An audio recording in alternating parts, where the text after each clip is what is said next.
With Phil stumbling drunkenly out of his bed, appearing in his head all the things he's wanting to be said. 19 minutes of Phil to Phil. With so much time to kill, he promised chill, but all he does instead is beg and chill. The stream's online and straight away begins to whine, but always fine as long as Shaz.9 and doesn't step out of line. His content's immature for all to endure like fresh manure, but I feel sure he ran should have feeling so insecure. The money earned from yesterday was withdrawn and long gone, as Phil's spending impulse is always had to stay on. If supports are also slow and stays so low and fails to grow, you never know, the show may turn into an easy bingo. Once kicked off across the board with charge to ward because his code can't be ignored, just how much DSP makes us feel so bored to help us fight or sleep and try to keep alert to watch a creep who play bingo, but Phil will bitch and why his sheep are also cheap while DSP is chasing green. We're seeing green across the screen as Phil's routine predictability rivals are slow machine. It's not in burping, leaning ban, it matters not if Patrick Fan or Shiles can't see if others make him feel less of a man. Takes a drink and starts his like before launching into a big pretending there for bills when truth is dead to buy a wrestling JPEG. Talks about his shitty life of college cat and fatty life and all his strife of forgetting that it's done well and they were rife. With drama he will react but isn't actor as a fact as he rehearsed to be exact in how he felt he was attacked. He's nearly over it and a win is in sight with what to white despite Phil to light that tips were not light. We'll say alright it is okay and now it's time for Phil to play, but first he'll say that tips will help from being off the other day. And with those words we win again. It's never if but always when the game is won. Thanks to that we made it to the very end.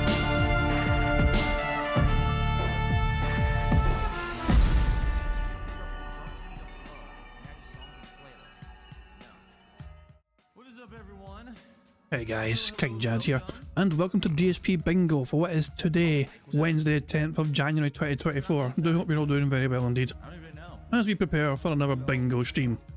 Phil's awake, Phil's online, the stream's online, and he's lost a bunch of members. But he's not greedy though, he's only asking for 15 more members so he can get to 1,070. Fucking hell. But yeah, Phil is usual. I mean, doesn't matter. He was gifted 400 members by one person over the span of 2 days. And yet, the very next day, Phil's back on the streams saying, please, may I have more? And don't fucking come. Why aren't they coming? Why aren't they here? So yeah, never change. I'll never fucking change. Fuck me, man. Gonna go through a couple of things. First of all, Nerdbrew has made a brand new trailer called Operation Snortfort. So I've not seen this yet, been saving it for this. Let's see what Nerdbrew has fucking made now. This should be fucking good. I was contacted by Mike and he says basically this is fascinating. There's people out there who want to see a documentary about you, but he didn't know that much about me. Okay? So by the way, and just for the record, this was months ago. This was not yesterday. This was months ago. Okay, where we actually began talking behind the scenes about stuff like that.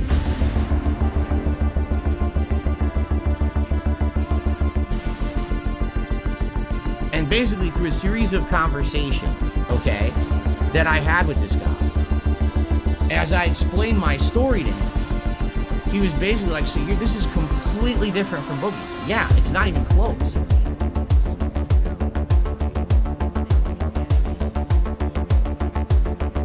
My life is nothing like his. I'm not in the situation he's in. In my opinion, and this is my opinion, other people can disagree, I feel like in my position is a much better position than his.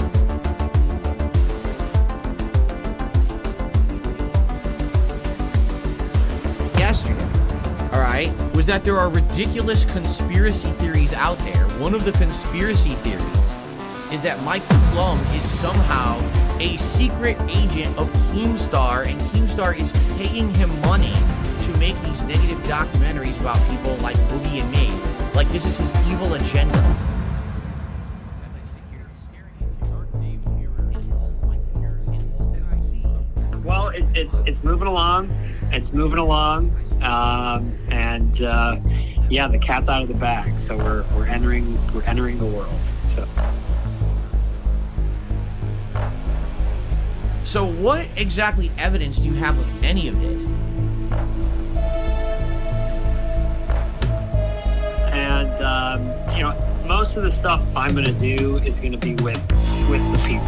And I have seen absolutely, positively nothing whatsoever as any kind of evidence to show me that Mike Plum is a secret agent of Keemstar.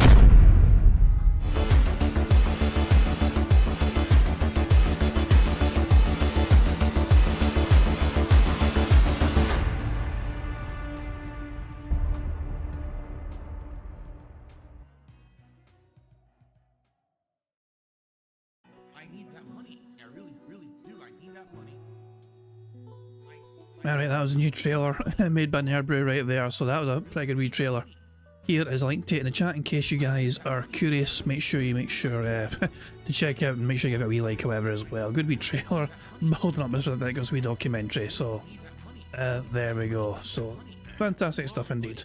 Is Phil awake yet? Is he online? He's not even back yet, cool.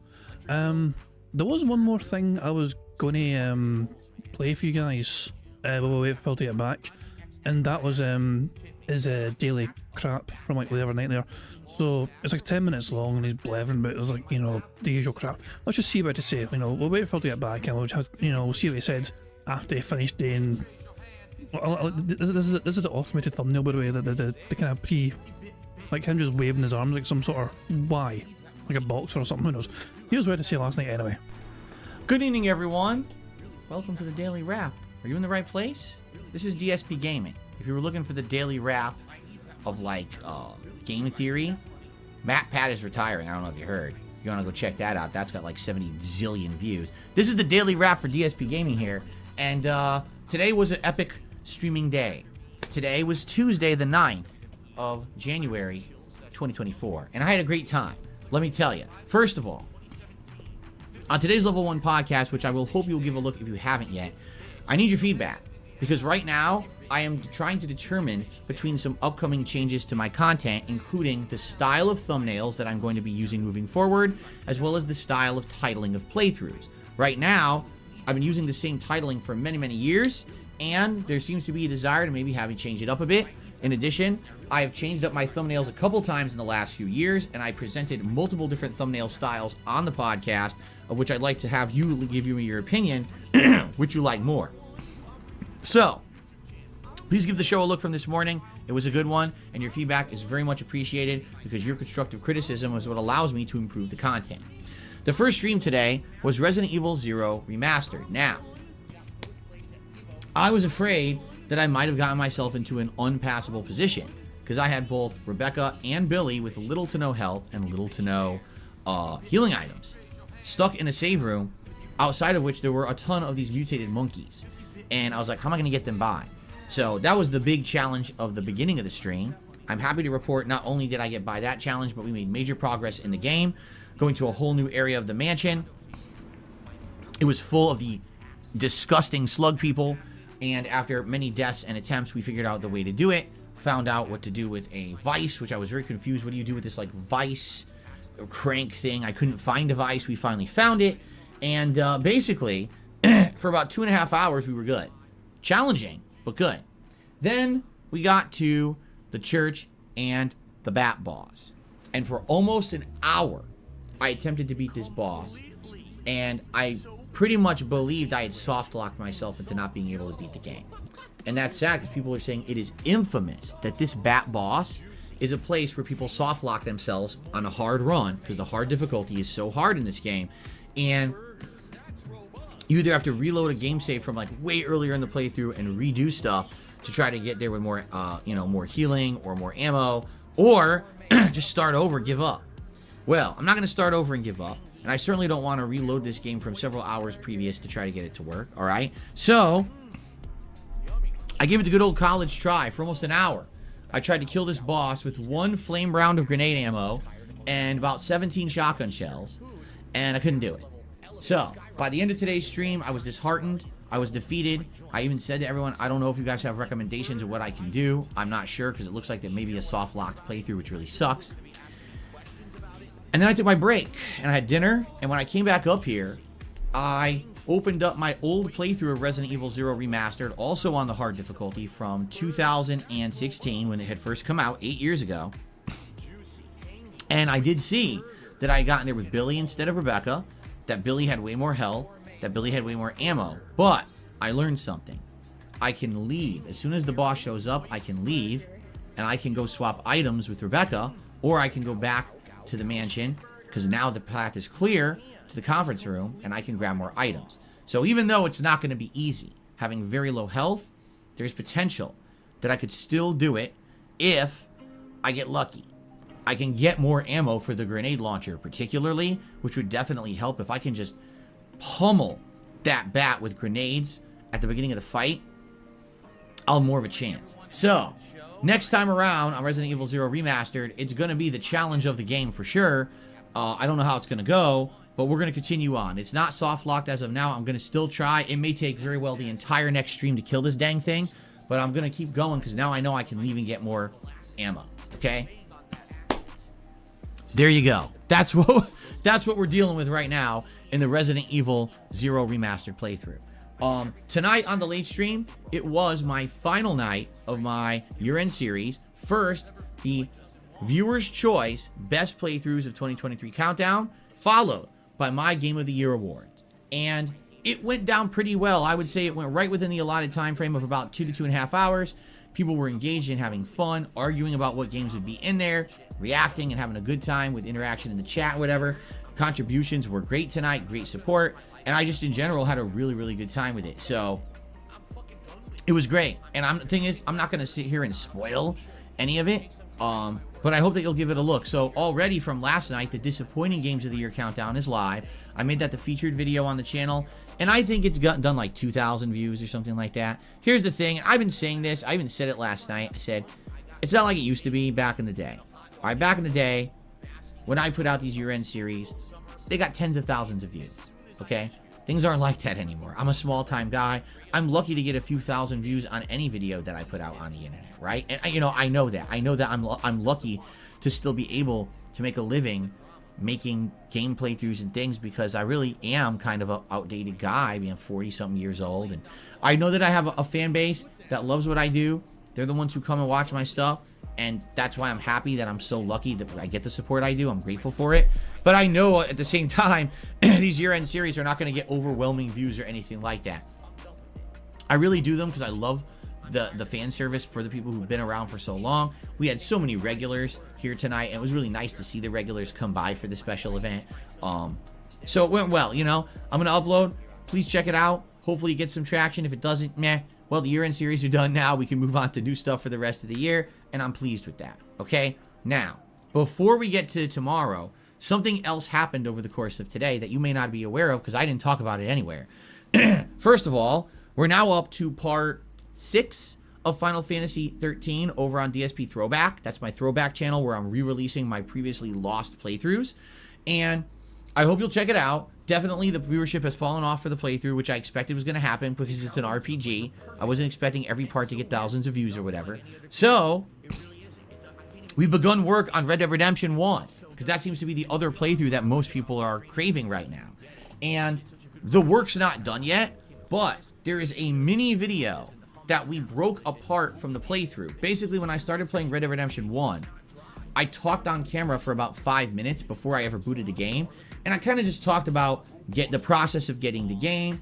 I had a Mountain Dew drink with me at the time, and I showed it on camera. Back then, you could do it. It was a camera. I could hold a thing in front of the camera to show it to you. It wasn't direct capture or anything like that, where it was a little different, right? So, it's a pretty neat little video, but if you're just going to watch the playthrough, it really doesn't have a place in the playthrough. It is kind of a bizarre thing. So, we split it apart from the playthrough and made a 5-minute preview to the playthrough video that went live over there on DSP Throwback. People already are commenting, wow, the old-ass Xbox dashboard. It is. It's the dashboard from 14 years ago, all right? And people are like, whoa, I totally remember. I had an Xbox myself. I used to watch Phil's videos all the time. He always started his playthroughs on that dashboard. This is like a huge retro blast from the past for me to see this, all right? So I just wanted to let you know, if you already checked out DSP Throwback and maybe you were interested but not so much in Final Fantasy, Red Dead will start within the next week or so, and we got a preview video up that you should give a watch. It may give you a little bit of a retro vibe and get excited for the other playthrough that'll be up there soon and alternated with Final Fantasy 13. Okay? So, a overall great streaming day, great podcast. Please give me your feedback on those thumbnails and titling of videos. A great first stream of Resident Evil 0 Remastered, full of frustration, but now it looks like I found a way to get out of the soft lock, and an amazing night of my Game of the Year awards and also the, viewer's choice for the best playthroughs of the year. I'm glad that the year-end series are done, but we're not done yet because tomorrow is my final streaming day of the week. Tomorrow morning, there will be a Level 1 podcast discussing a lot of these topics that just went down, but also some chill stuff and maybe some game news. Then it'll be more Baldur's Gate 3 as we continue to investigate and explore and enjoy the Underdark. The late stream tomorrow night is a very, very special stream. Alright, I've been alluding to this all week. I've not given you a single hint. I'm about to give you one single hint. The stream tomorrow night will be very meaningful to me. Very meaningful. Okay? So, if you're the kind of person that cares about me, and you can come to tomorrow night's stream, I think you'd enjoy it a lot. That's all I'm going to say. Okay? So if you can make it for the late stream on Wednesday night, 6:45 p.m. Pacific time, please be here. If you can't be here for the mystery stream, that's fine. I am still going to record it. I am still going to upload it, and you can watch it after the fact. But I think people are really going to enjoy it who actually care about Phil Burnell. Let's just put it that way. Okay? And that's it. I hope to see you tomorrow for my final consecutive streaming day of the week. Whether it's Baldur's Gate, the podcast, or the mystery stream, I hope it'll be a good one for you. Have a good night, everyone. Be safe. See you in the morning. And enjoy the year-end series. So, I mean, who knows? Who knows? Feels weak. Feels on, like... Did they have a short intro? He had a short intro as well. Cool.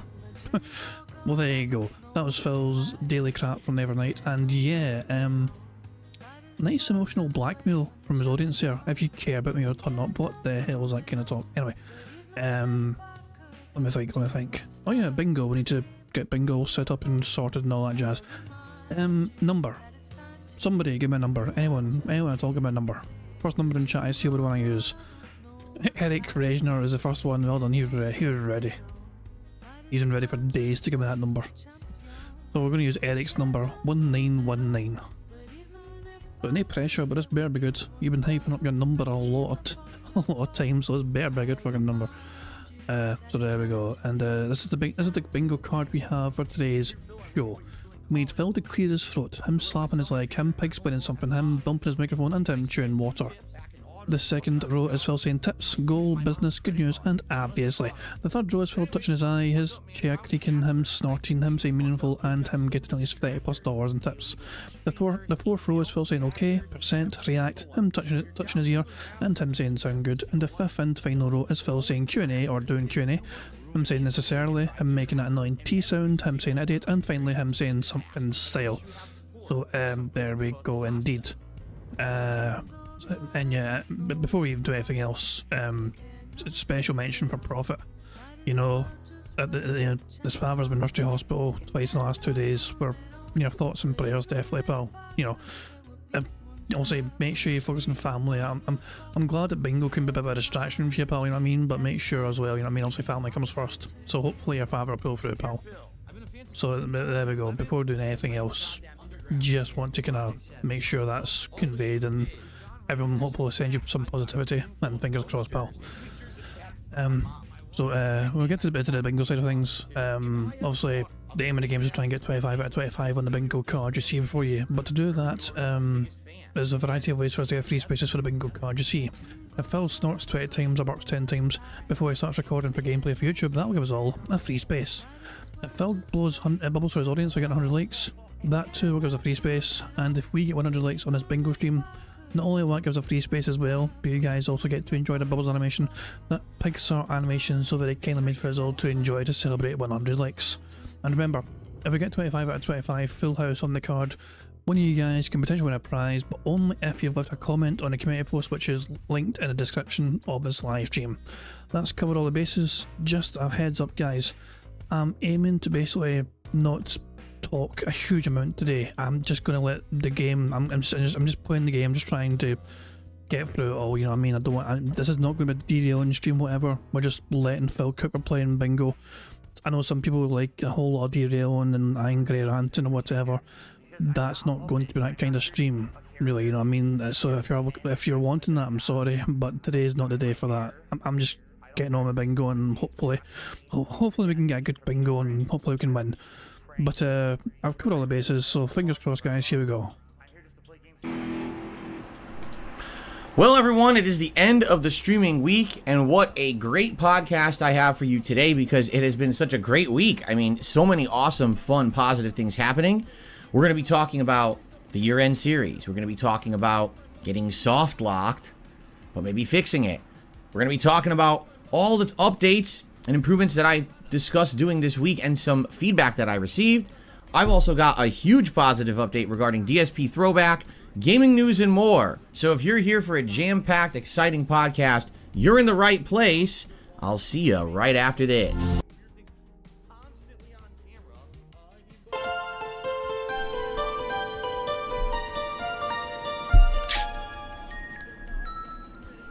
Alrighty, everyone. So, what a week we have had. It's very exciting to talk about all the fun, positive stuff that happened this very first full week of January. So, sit back and relax and get ready for a very interesting podcast. Today is Wednesday, the 10th of January, 2024. Of course, I'm Darkside Phil. I'm not his evil clone. But now I've revealed to the world that I have an evil clone. And you gotta wonder how many times he's been here in my place. Interesting. Anyway, welcome to the show. And it has been an outstanding week, if I don't say so myself. Wow. So much cool stuff going on. The continuation of awesome playthroughs. Of course, my year-end series that happened over the last 2 nights, which went really well. And DSP Throwback surprise launching out of nowhere. Also, other improvements and things that I'm looking to do on the channels that I'm getting your feedback on. So great stuff, right? And I honestly think that the best place to start when you have a lot of things to talk about is the beginning. So I think we'll talk about yesterday, all right? Because yesterday was a great day, all right? Yesterday, first of all, on the Level 1 podcast, we discussed 2 key topics. Number 1, if I can find it, I think it was this one. Thumbnails. What do you think of the thumbnails that I've been using this year versus the thumbnails that I was using last year, and some ideas and potential for improvement? We discussed this at length. And in general, your feedback seemed to be, go with thumbnail B, because this one is specific to a part of something that happened in a playthrough. That picture will change every single part, dependent on a scene in the playthrough, but it still has the number of the part and the title of the playthrough. Some people voted for C, saying at least with C it looks a little bit more organized, and it's easier to see the logo, but in general, a lot of people, at least live during the stream, seem to want B, because they said B, you can see more of the picture, okay? So right now, it seems like people are enjoying the new thumbnails that we've already been using, because that's the style that, I say we because, again, you gotta remember, it's me and others, you know, working together. It's not just me. I make the content, but there are people behind the scenes helping me with all of this stuff. There's no way I could do all of this as a one-man show, you know what I mean? So I'm very grateful to those who help me so much. Thank you so very much to those who love the content and want to see it look better. I really appreciate that. The production quality this year is very good because of all this help I'm getting, okay? So far, you guys seem to think that B is better. And I'm going with that for now, but I'm open to feedback. Like, I did read video comments last night, and some people thought that C was better. It seems like it's between B and C. Like, you guys don't want just the one static picture that never changes. You like the idea of a picture that changes per part. And that's cool, I think. So, I will let you know how it goes right now. I guess we'll roll with B. The other thing we talked about was the titling of videos, okay? For years, people told me my titles were wrong. They didn't like how they were, because I used to just say, the name of the game, playthrough, part number, and that was it. And people said, that's too bland, not descriptive enough, you need to change. You need to be more descriptive. So, a long time ago, I'd say maybe like 7 years ago or something like that, I started adding big descriptive blurbs in the titles of my videos. So it would be like, Baldur's Gate 3 playthrough part 40, Phil talks to the Mind Flayer. That's what it would say.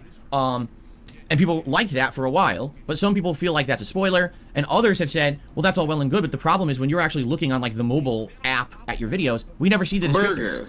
The descriptive, you know, parts of that are at the end, and when you're looking at videos on the app, it just shows the beginning of the name. So you literally never see it. Unless you're clicking on each individual video, you would never even see what the video is about. And I was like, I didn't even think about that. You know, all my methodology and my design comes from a bygone era when YouTube was primarily on desktop computers, right?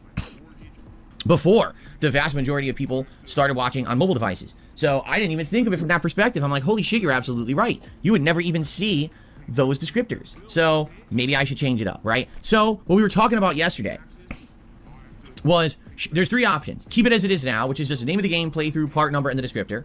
Or we could do just the name of the game, playthrough, part number, nothing else, forget the descriptors.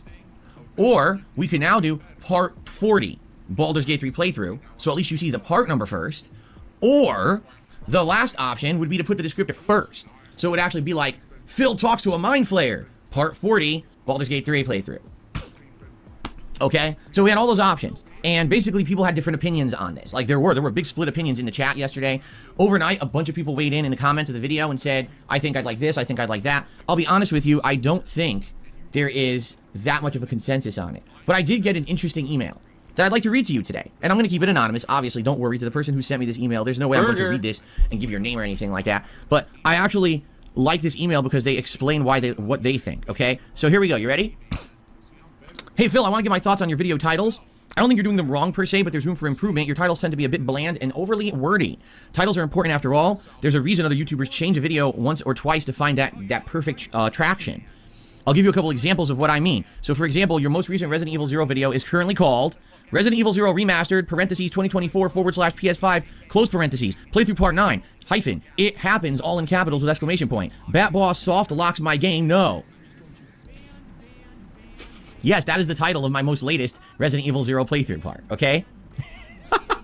So, he says, this title is just a lot. There's unneeded information. It's overly explanatory. It makes it less enticing. It also takes a long time to read, which is very bad for a title. A better title would have been something like this. It happens, hyphen, Resident Evil 0 Part 9.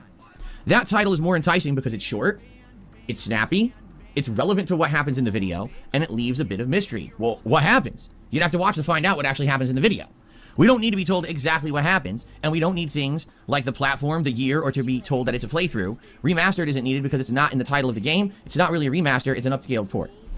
So I'm factoring in all this feedback, okay? So let me respond, because actually the email goes on. This is, by the way, if I get feedback like this, I love it. This is so important that I get this feedback from viewers. This allows me to improve. So thank you so much to the person who sent this email, okay? So let me respond to that, okay? The reason that I put things like remastered, the year, the format, and all of that into the title is for a couple of reasons. Number one, maybe the person who emailed me isn't aware of this. I've already played this game, okay? I played it 8 years ago. So if I don't put into the title 2024 PS5, no one would know that this is my modern playthrough of the game. And actually, if you just search for DSP Gaming Resident Evil 0, you're going to get videos from the original playthrough 8 years ago mixed in with videos from my modern playthrough, and you're not going to be able to tell the difference. That's why I put those specific things in the title. Now, you're right. I do think that title is extremely wordy, but I don't know how to get around that problem. If I'm playing a game a second time years later, how do you discern from the original playthrough versus the modern one, right? Now, I just said, Joe R in chat just said, why don't you remove the original videos as you put new ones out? That is horrible. That is one of the worst things you could possibly do. When you remove videos from a YouTube channel, YouTube counts that against you. They subtract total views from your channel. Basically, they'll say, oh, well, since you deleted videos, they don't count anymore. So they'll subtract views from your channel, and that actually counts as a negative against your channel when it comes to things like channel rankings and search preferences. Oh, I know, because there were times where I had false copyright strikes against my channel, and I had to remove certain videos, and it destroyed my channel, okay? So you definitely don't want to delete videos. Now, you might say, well, why not just make them private? Well, then no one can find the original playthrough. For a perfect example, right now, I'm comparing my original run to the current one. I'm watching videos from the original run after the fact and saying, well, how did I tackle this back then 8 years ago, because I'm having problems with it now. If the videos are private, no one could do that. So it kind of kills the whole idea of getting, maybe you could get some more views on your old playthrough because you're playing the game again. You're shooting yourself in the foot, you see? So, here's the thing. There really is, I don't feel like there is no real full good answer. I do agree that Resident Evil 0 Remastered 2024 PS5 playthrough part 9, it happens, Bat Boss offlocks my game, no, is insanely long. And that's a terrible title. Right? That's an absolutely terrible title. I agree. But what do I do to fix it? If I take out the 2024 PS5, now people will definitely confuse it with the original run from 8 years ago. Remastered, I should say remastered, because there's an original Resident Evil 0 that plays and looks very different from this. It doesn't have the modernized control scheme and it's more tank controls, and the visuals are way different. They're very, very old. You know, original Resident Evil 0 was, what, a GameCube game? So definitely I think you need to have that in there, or else you're basically misadvertising, you know, what it is. Now, I could definitely take out the word playthrough. If you guys think at this point, I've used the word playthrough in my titling, seriously, since I started on YouTube in 2008. It's been over 15 years that every single game I've played, I use the word playthrough. That's been a staple piece of my content. I was using the word playthrough before it was mainstream popular on YouTube. I was using it in every single series, and that's one of the things that you can kind of argue is that I was the person who really made the word playthrough way more mainstream in the gaming community. Everyone else was saying let's play, but I always said playthrough. And then all of a sudden, years later, everyone uses the word playthrough, right?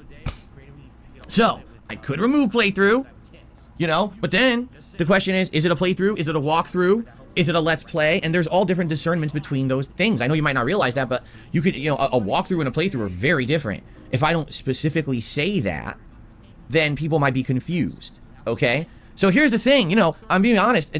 I agree with everything you're saying, but every single thing that I could take, if I take out remastered, if I take out 2024 PS5, right? If I take out playthrough, it's basically taking away from interesting information that you really would kind of want to know. So I guess the question is, at what point do you decide that the sacrifice of less information is more in the case that more people would watch the videos and like it, right? So I guess we have to figure this out, okay? So let's continue on. Next up, a couple of examples you gave in your podcast, like Baldur's Gate 3 Playthrough Part 40, Talking with the Spore People, WoW Secrets Revealed, or WoW Secrets Revealed to the Spore People, Baldur's Gate 3 Playthrough Part 40. You were correct in saying the first one isn't the best, the second isn't either, you're still including a bit too much information, so I suggest just Secrets Revealed, Baldur's Gate 3 Part 40. It's the same as with the revised Resident Evil 0 title. It's short, it's snappy, it's relevant to something in the video, and it leaves things to the imagination. At the end of the day, a good title is something that grabs attention, isn't too wordy, and still relevant to the video in some way, even if it's just referencing something funny that happened to you or a joke that you made. And that's the email, all right? So first of all, once again, thank you to the person who sent me this feedback. This is very important feedback that I need to know, all right? So, do we do that? Do we start titling videos differently? Do I make it just like, for example, today in the first video of Baldur's Gate 3, right?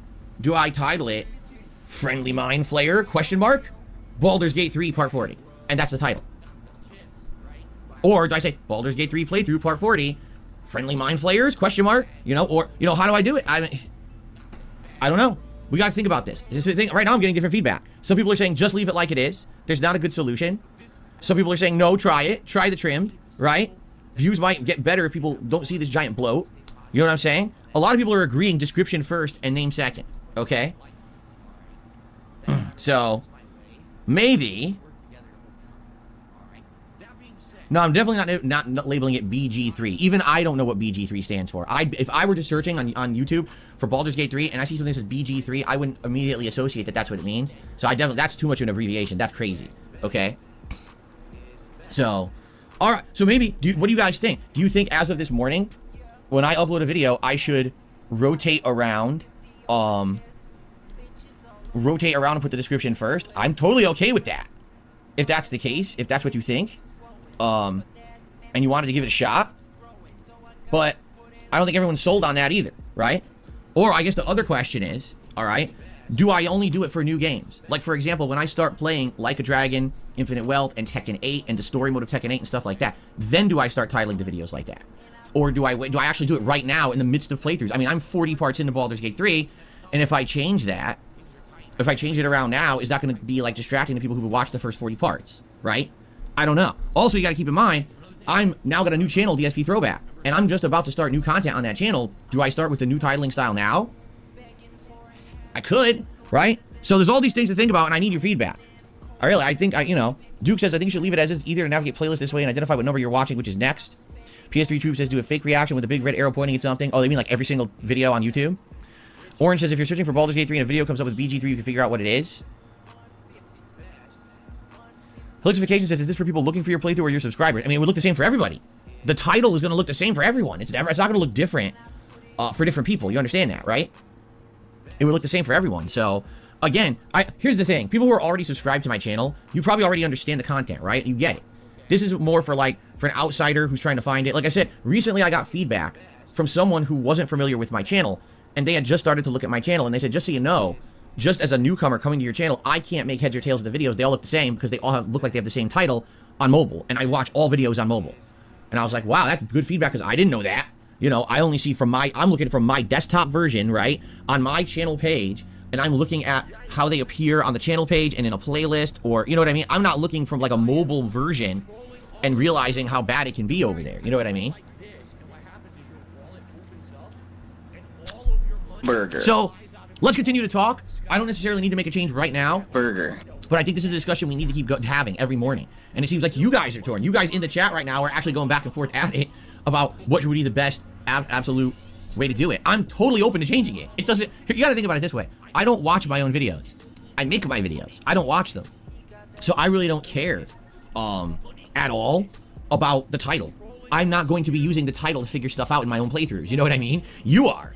So I just want to do what's good for you. I want to make it so that you guys are having the best time finding content, interested in a video. Right now, if you're watching a playthrough, are you enticed at all to watch any particular video? Or are my titles just so crappy that you don't care? And you just click on whatever one, or maybe you just watch them all in order. But you know what I mean? So let's think about that.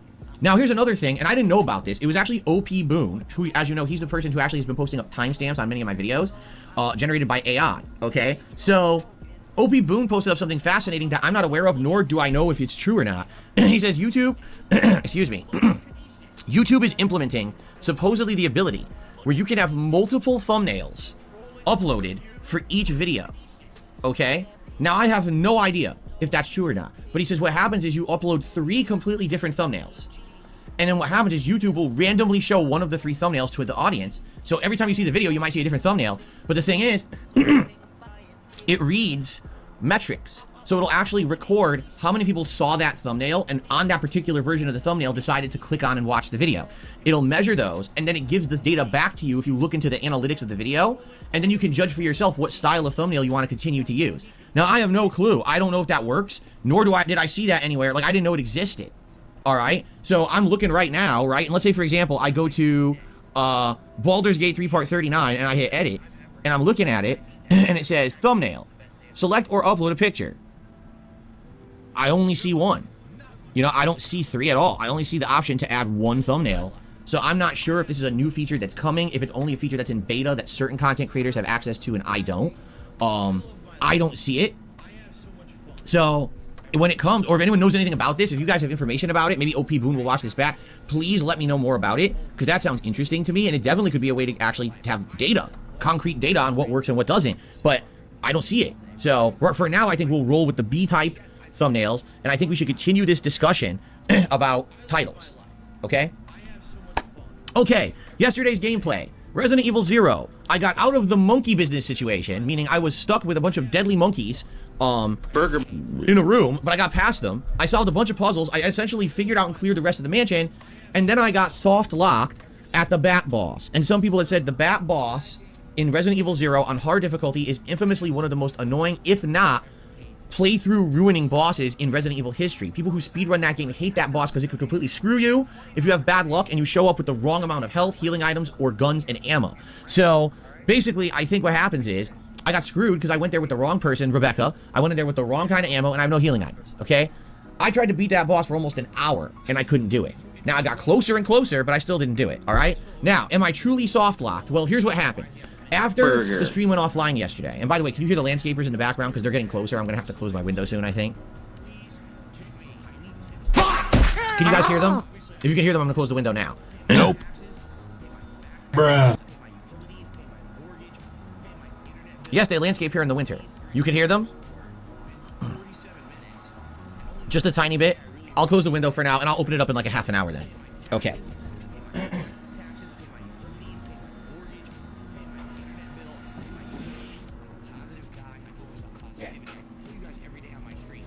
Yes, I live in the Pacific Northwest. It's a moderate climate. It's not tropical or anything, but it's a moderate climate, so we do have landscapers come in the winter. Anyway, so what I did yesterday when my Resident Evil 0 stream ended, I went back. Now here's a perfect example. Why don't I delete my original Resident Evil 0 playthrough from 8 years ago? Because I went and referenced it. I went back and I saw what happened to me 8 years ago. Guess what? A very similar thing happened. 8 years ago, I actually got there with Billy, not with Rebecca, and Billy only had a bunch of grenade launcher ammo, okay? So what happened was, I got there with Billy, and I had the same complaint. The auto-aim was going all over the place, and wouldn't target the boss. Now, at the time, remember, I wasn't an interactive streamer, and so people actually left comments on that video complaining, saying what you should have done is you should have studied. I'm serious. This is what the video comments say.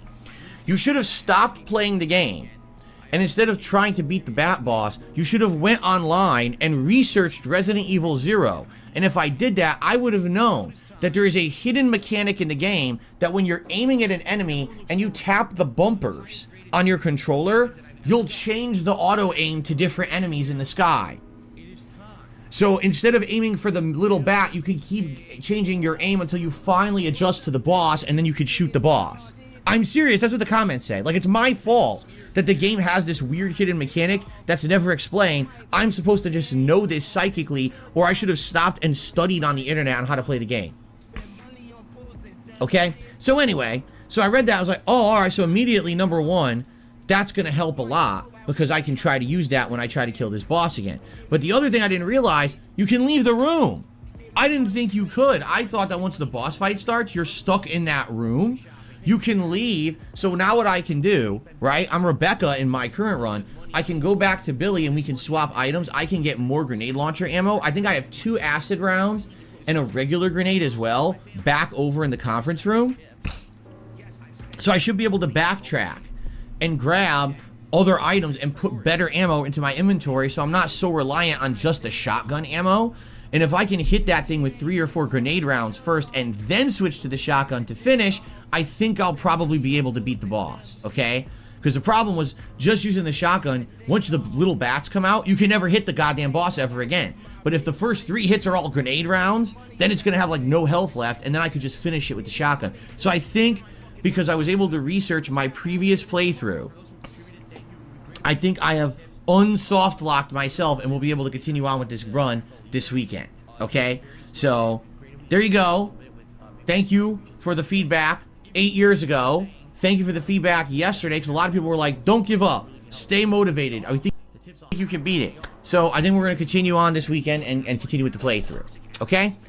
Okay, last night were my year-end series, alright? And that went really well. Last night, great attendance, great support. It was both your viewers' choice best playthroughs of the year and my game of the year awards. And let me tell you, they were very different. They were dramatically different. You know, some games that showed up in the viewers' choice that weren't in my game of the year. Starfield, Chrono Trigger, that's a great one that I was hoping that actually would make it. Oblivion, that's a great one that I was hoping would make it. And relatively high up there, which I'm not going to tell you where it was in the ranking, but relatively high up there, GTA 5, the anniversary run, the 10th anniversary playthrough that I did over 2023. So, pretty good, right? Pretty good stuff there. And then my Game of the Year awards, some people agreed with, some people staunchly disagreed with. So, of course, everyone had their little say there. I think it went really well. I really enjoyed doing it. Now they're done, which means now I can focus solely on the new stuff moving forward this year. I'm glad that I got it done relatively early. Remember, there's some years where I got so backed up, it took me weeks to get to it. At least I got to it right at the beginning of January this year, which is good. So thank you for that. If you didn't see it yet, all 3 videos. So the most disappointing games countdown, the viewers' choice best playthroughs, and the Game of the Year awards, all for 2023, are in their own individual playlist. You can find them right here on the main page of DSP Gaming. All in a row if you want to watch. It's about 4 hours of content, and I hope you'll enjoy it, okay? Thank you again to anyone who attended live and or supported the playthrough. The events. I really appreciate that. I know it takes away from doing the new gameplay, but at the same time, it's really awesome that once a year we do that annual event, and a lot of people enjoy it and like it. My longtime viewers particularly. So thank you so much for that. Cool. Now, also other things going on. Shall I?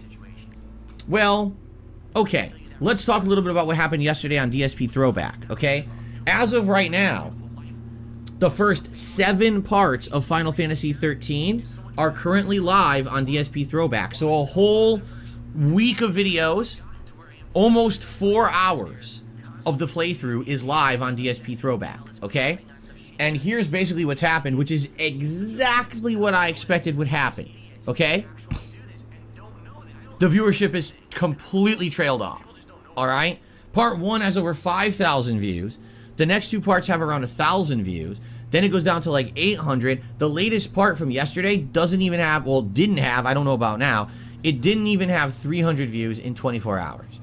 I knew this was going to happen. There's 2 reasons. Number 1, it's Final Fantasy 13, which is a JRPG, and JRPGs typically don't retain a big audience over time. I think the first few parts had that hype behind, oh, it's a retro playthrough I could watch again, and that hype has died out. Number 2, if you're not aware, Final Fantasy 13 is boring as shit for the first 15 hours. No exaggeration, that was one of my big criticisms of the game. That game is so fucking boring. It's incredibly slow paced. It's got nothing going on but grinding combat and really annoying characters until they finally get to the second half of the game, where the game opens up and it's open world and you've got a beautiful environment and open exploration and the story actually picks up. Then the game gets good. But you have to go through 15 hours of linear boredom to get to that point. I've been watching back my own videos. I'm bored of the game. And I'm watching my own playthrough. I'm like, dude, this game is fucking boring as shit. Why is it so boring? And I remembered, the whole game's like this for over like 12, 15 hours. That was my major criticism when I reviewed it. What took them so long to get to the good part of the game? What a bunch of idiots. The pacing is terrible. So now I'm not shocked that we're 7 parts in and the playthrough interest has fallen off, because my interest is falling off. Even watching my own fucking videos, I think it sucks. Okay? Or incredibly inexpensive, like you spend $1 here or there to make progress. Now here's the thing.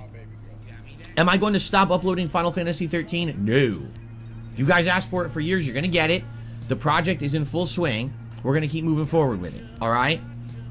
But rather than only make that channel the full-time Final Fantasy 13 channel, it's already begun, ladies and gentlemen. I put a sneaky secret video up last night. That's right. I didn't announce it. I've been releasing stuff on that channel on the sly, and people haven't been realizing it. And then I tell you about it, like, oh, really?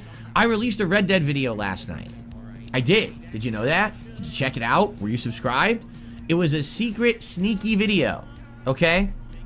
What this is about a 5-minute video that is the intro that I did when I was starting my original Red Dead Redemption playthrough in 2010. This video is very interesting because I talk about my efforts to play the game over the course of Memorial Day weekend. So I said, I outright say in the video, I want to beat this game in 3 days. Now, how often today do I do that, right? Never. But back then, things were very different. I talk about what's going on in my life at that point. I even talk about getting snacks and drinks. I show some of them on the camera that I actually have for that playthrough to gear me up for that whole, you know, weekend of playing the game and or whatever. So I watched the video. I was like, this is fascinating. And by the way, it shows the old Xbox 360 dashboard, which is a classic, right? So I uploaded the video and I watched it back and I was like, wow, like this is so reminiscent of a different era. You know, today I start a playthrough, and usually when I start a new playthrough, we're over here. We're on the dashboard of a modern console. See it behind me? And I'm talking usually a little bit on the dashboard when we start, and then we boot the game. Or sometimes I just boot the game right up, and I'm on screen and everything. It was so different back then. You know, the style of creation and stuff like that. It was fascinating to me to see. I was like, wow, I totally remember this. Doing this, and this is really fun. So I made the video live, and immediately the video started getting feedback. People were leaving comments. Oh my god, I totally remember watching this intro over and over because I love this playthrough, and it's so cool to have it back on YouTube because it's been gone for like almost a decade, and you know, reminiscent of a bygone era. Look at that old classic Xbox 360 dashboard. And other people actually commented, wow, this looks so much better. And you're right. If you remember my old camera, right? When I used to record things, it looked like shit. Because these new videos have been upscaled and ran through AI, a lot of the issues with the blurriness or even the focus lines or the vibration, you know how the camera will go, blah, blah, blah, blah, it's been fixed. So I'm watching this, I'm like, this looks really good. You know, it's only 5 minutes. It's not even any gameplay. It's just a preview. But it's a really interesting historic video, honestly. Like, it's like a preservation project of this historic stuff that used to happen on YouTube. And so I released it, and already I can tell you within 12 hours, that's got more views than the last, like, 2 to 3 Final Fantasy 13 videos. Just alone, just uploading that, the intro. People are interested, okay? So, I made the decision. Starting tomorrow, my day off, I'm going to alternate with the playthroughs, okay? So tomorrow, over on DSP Throwback, you're going to see Red Dead Redemption Part 1. So you're going to get to see the difference. You're going to see this new improved playthrough of mine, okay? So if you've been waiting for Red Dead Redemption, head over to DSP Throwback, subscribe to the channel, hit all your notifications on, because tomorrow you're going to see Red Dead Redemption Part 1 over there, okay? And then what I'm going to do is every day I'm going to alternate. So one day you'll get a new episode of Red Dead, and one day you'll get a new episode of Final Fantasy 13, and we're going to go boom, boom, boom, boom, back and forth. Now, Red Dead is not nearly as long as Final Fantasy. In fact, we did the math, and someone said that Red Dead was 120 parts, the original playthrough. So if you do the math, 120 parts times 10 minutes each on average, divide by 60, because that would be hours, it's about a 20-hour long playthrough. Final Fantasy 13 is a 30 to 40-hour playthrough, okay? So we alternate between the two, and we give it time, it's going to be, no exaggeration, probably about 3 to 4 months till we start seeing the end of them, all right? But it's going to be new content on that channel every single day, all right? So as long as the pacing keeps up, and I'll let you know if anything goes awry and we can't keep that pacing going, okay? But that's 2 completely different styles of playthrough, right? Not even close to being the same. They're very different. So hopefully this will bring different audiences. If you were all in on the Final Fantasy 13, well, you've got about 4 hours to watch already, and now every other day you'll get a new half hour. But if you've been waiting for Red Dead, now you're going to get your Fixer Red Dead started up, okay? Now, of course, there is other content in there that we can also do. For example, there's the LA Noire playthrough, okay? There's the Lost content that's not gaming related. Like I said, I believe I have a few different trips to like a Comic-Con and other things, some lost vlogs. I found lost vlogs in there that absolutely are not present anywhere on the internet. You can't watch them right now, okay? In addition to that, if you remember, Red Dead Redemption, okay, has both an Undead Nightmare DLC that came out for Halloween that year, and it has an awesome online mode, which I played and had a couple sessions of. I think there's 2 sessions of it that I did. That's many hours of gameplay of me doing co-op with my friends to try to get footage for the series that I called Suicide Kings, where it was basically us trying to attempt to kill ourselves in creative ways that were hilarious, okay? So I've got all of that stuff that at some point we can also work on.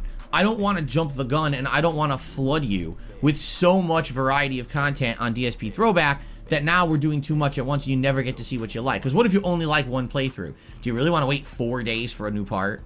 Probably not.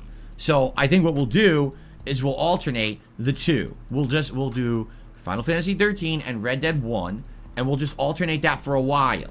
Now, if we go 2-3 weeks and things are getting stagnant and people are like, yeah, we'd like to mix things up, then maybe we will do something different. Maybe we will upload something different to the channel, okay? Remember also, excuse me, what I said I would do eventually is I would maybe do a stream or 2 over there that's a little unique. Maybe once by the end of this month, I'll just do a random stream where we just chill together, all right? And I just talk about what it was like in the old days being a YouTuber.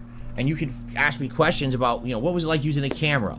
What was the upload process like? What was it like not having any interaction with anyone and instead relying on video comments? What were the comments like back then in the system? How about the, you know, the whole system of YouTube itself?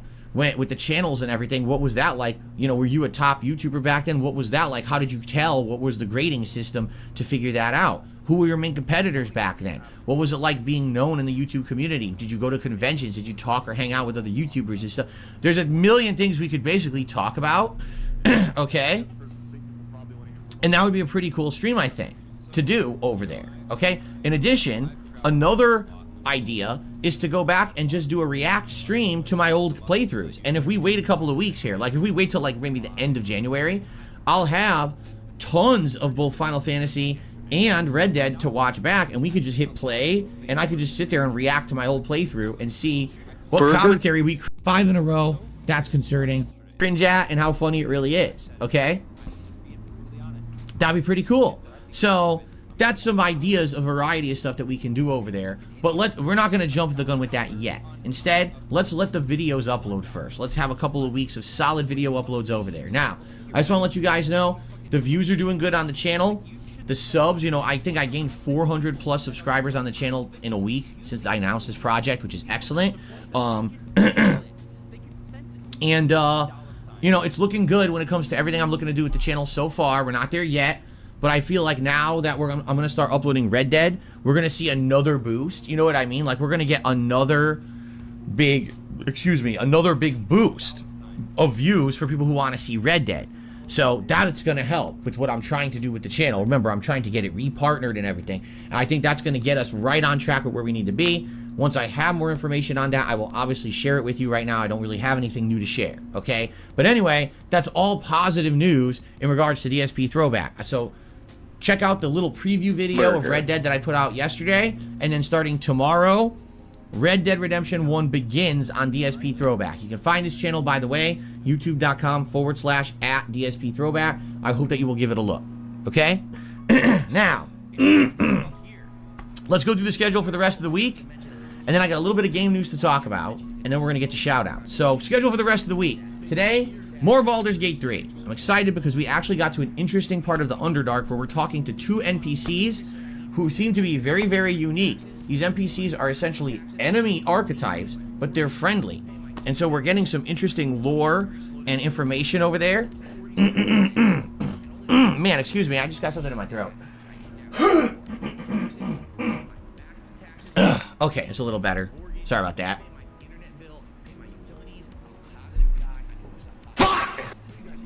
Okay, so another 3-hour interactive, engaging stream of Baldur's Gate 3 today. I'm very excited for it. I hope that you guys are too.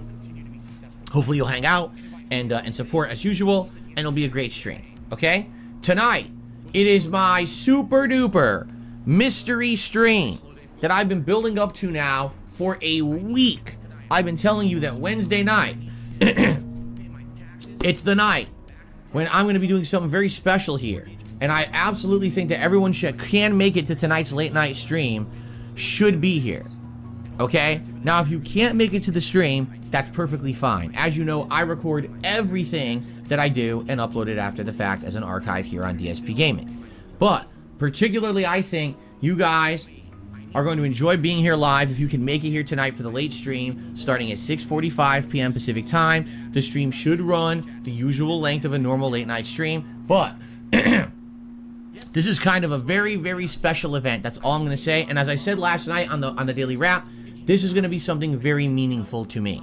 So, if you can make it tonight, please do. If you can't, it's all good. You can check it out after the fact, but very special stream tonight. And that's all I'm saying. I'm still not spoiling. It's great because I keep watching you guys speculate of what you think it's going to be, and everyone thinks this is going to be something different. Really, I've seen so many different ideas in the chat, and I'm literally not going to address a single one because that might give you a hint. I don't want to give you a hint. I want it to be a surprise. That's the point of calling it a surprise mystery stream, right? Okay. So I'm excited for tonight. I hope you guys are too. It's going to be a really great stream tonight, okay? Shut up, bitch! Okay. You heard I tricked you at the end of last night's stream? Yes, I did. I did 2 different tricks, and people fell for each one. Okay. All right. So that's tonight. Tomorrow is my day off. I will not be here. I wish you all the best. I hope you have a safe and fun day. Keep in mind, you have a ton of things to get caught up on. Whether it's the Resident Evil 0 remastered playthrough, the Baldur's Gate 3 playthrough, the Sea of Stars playthrough, some random Street Fighter 6 gameplay that I did this week. Maybe you're interested in the year-end series. You missed them. Well, there's over 4 hours of content there to watch. Or maybe you want to go get caught up on DSP Throwback, right? Watch Final Fantasy 13 or see the premiere of Red Dead 1. All of that's available for tomorrow. So, hey, go give stuff a watch. There's tons of content that I put out this week, that's for sure. Of course, remember, my React show over on DSP Reacts also happened this week. So if you like React-style content to clips, that's always going as well. So you could watch that. Now, on Friday, when I come back from break, it will be more Baldur's Gate 3. Of course, the very epic, traditional Phil's Day Off segment of my Level 1 podcast to talk about what I did on my day off. I'm sure I'll have updates for you on titling and DSP Throwback.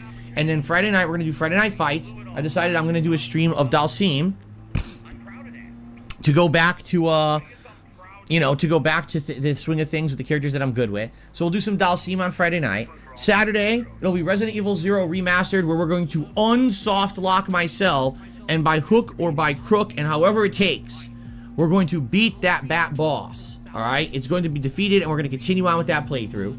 Tuesday night will be the continuation of Sea of Stars. Okay? I said Tuesday night? I meant to say Saturday night. Why did I say Tuesday night? So Saturday, it is Resident Evil 0 Remastered and Sea of Stars. Excuse me. I don't know why I said Tuesday night. Sunday is my React show, DSP versus the Internet. And then Sunday night will be maybe a one-off late night stream of Modern Warfare 3 multiplayer. I feel for variety purposes, maybe it kind of makes sense to just squeeze one in there to mix things up a bit, but we'll see. Monday will be more Baldur's Gate 3 and possibly either Street Fighter 6 or Sea of Stars. Tuesday will be more Resident Evil 0 Remastered, and again, possibly more Street Fighter 6 or Sea of Stars. And then Wednesday will probably be more Baldur's Gate 3, and we'll play it by ear and see what we want to do Wednesday night. And I like that. I like that I have the ability that I can kind of change on the fly and figure out what these night streams are going to be. Okay? So that's the week. And it should be a good week, by the way. Every day, hopefully, again, if we stay on track, there'll be one new video on DSP Throwback. Yes, the React show will happen on Sunday. So all this stuff happening, okay? The only other big thing you got to worry about, not really worry about, but look forward to, I should say, is I am going to do another Super Bowl event this year. Last year I did one, and people really loved it. So the first major marathon event we're doing in 2024 is the Super Bowl party. We're going to do it the day before the Super Bowl. So I believe the Super Bowl is Sunday, February 11th. So we'll do it February 10th. And now we have a whole month to sit here and talk about it. What is it exactly that we want to do with this event? Let's discuss in detail, right? Let's figure that out and go from there. So, awesome, right? Let's talk about this. Thank you to everyone who, is helping with some ideas, and now we can seriously start talking about it more in depth. What would you like to see? Do you want to see gameplay? Do you want to see me react to Super Bowl related ads? Would you just like to hang out and talk about particular topics?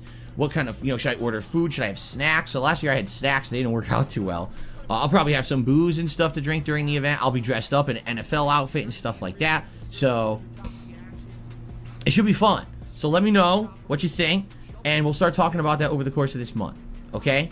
All right. So before we get to news, just a quick reminder that here on DSP Gaming, I'm a crowdfunded individual. I'm not making insane amounts of ad revenue because I don't bring in tons of views. Instead, I'm reliant on your contributions during live streams to make a living. So if you like everything that I'm doing here on stream, please support it in some way. Right now, we are at a record high number of members. The most we've ever had is 1080. We have lost a few over the last few days. We're down to 1055. Would be great today if you want to consider becoming a member of the channel and getting all the benefits you get for that, or maybe gifting some memberships to the community. That would be amazing. I see some names who would definitely be accepting of some gifted memberships today in chat. So please consider that. And of course, every stream I do, I try to hit at least the tier 1 tips goal of $50. If you hit it, great. If not, 5 in a row, that's concerning. Huge deal, but it is the goal that I have. And of course, if we hit higher goals than that, we'll have little tiered rewards like me putting on a silly hat or a vest or something like that. Okay? So please consider it. Thanks in advance to anyone who contributes to my streams in any way. I really appreciate that, and you're the ones that allow me to make the content that I love and keep going, despite the fact that I am very independent and I don't take sponsorships, partnerships, paid promotions. You guys keep me going, and I really am grateful for that, so thank you. It's time for gaming news, also known as DSP News, of everyone's favorite segment of the show, of course. Let's just jump right in for time constraints here. Hogwarts Legacy officially sold over 22 million copies, making it the most selling game of 2023. No one can dispute it. 100%. It is confirmed. And therefore, it's hilarious to me that the games media acts like the games doesn't exist when it's the best-selling game of the year. To them, it doesn't exist because they're all leftists who cannot separate politics from games. It's very disgusting. Thing is, we already kind of talked about this over the last couple of days with my year-end series, so I don't really want to beat the dead horse on this, but I do find it hilarious how hypocritical and insanely disingenuous the games media are, that they pretend like Hogwarts Legacy it doesn't exist and isn't a good game when it's the best-selling game of the year. That's all I'm going to say. So CES has been going on, the consumer electronics show, correct?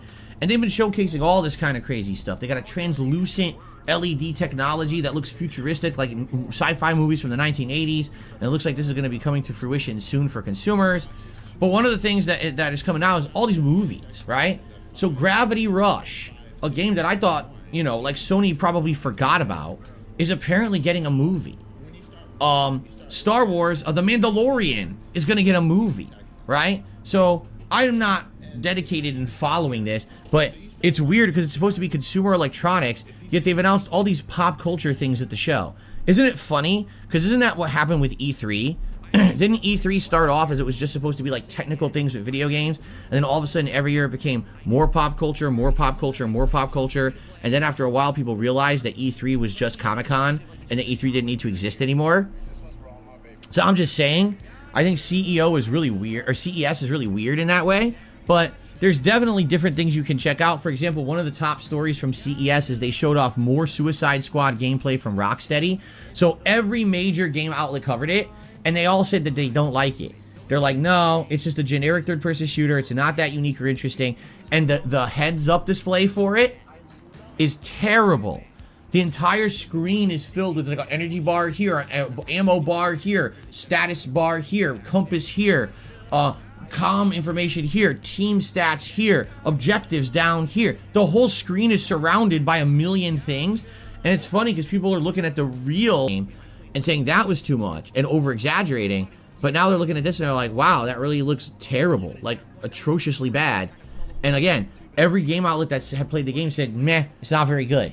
So this is really bad. I mean, Rocksteady's been working on this game for nearly a decade, and it really looks to me like they put all their eggs in completely the wrong basket by buying the Suicide Squad IP for this. It's just the worst idea for a game, and I think they've really screwed themselves here. This is really unfortunate because we know they're a great game developer. And it's sad that they've decided to develop this game that it looks like it might tank their company at this point. So, I don't know. There's other things going on at the show as well. I'm not going to cover all of them. The other piece of information is Xbox has announced they're going to do a developer direct presentation on January 18th, so a week and 1 day from today. So it'll be a week from next Thursday at 12 p.m. Pacific time. And it's going to cover the games Indiana Jones, Avowed, Aura, Senua's Saga, Hellblade 2, and oh, that's it. Those are the 4 big ones, and each game supposedly is going to get a good chunk of time, like around 10 minutes for the show. So that sounds good to me. First of all, we haven't seen anything about this Indiana Jones game yet, so we're going to get our first taste of it. Avowed, I'm dying to hear about. Again, this is the fantasy game made by Obsidian, who wanted to make an Elder Scrolls and was denied by Bethesda. So they went off and they made their own game, and this is it. So I'm excited for that. Hellblade 2, I think we've been waiting for concrete information about for like 7 years or something now. So that's good. I don't know what Aura History Untold is.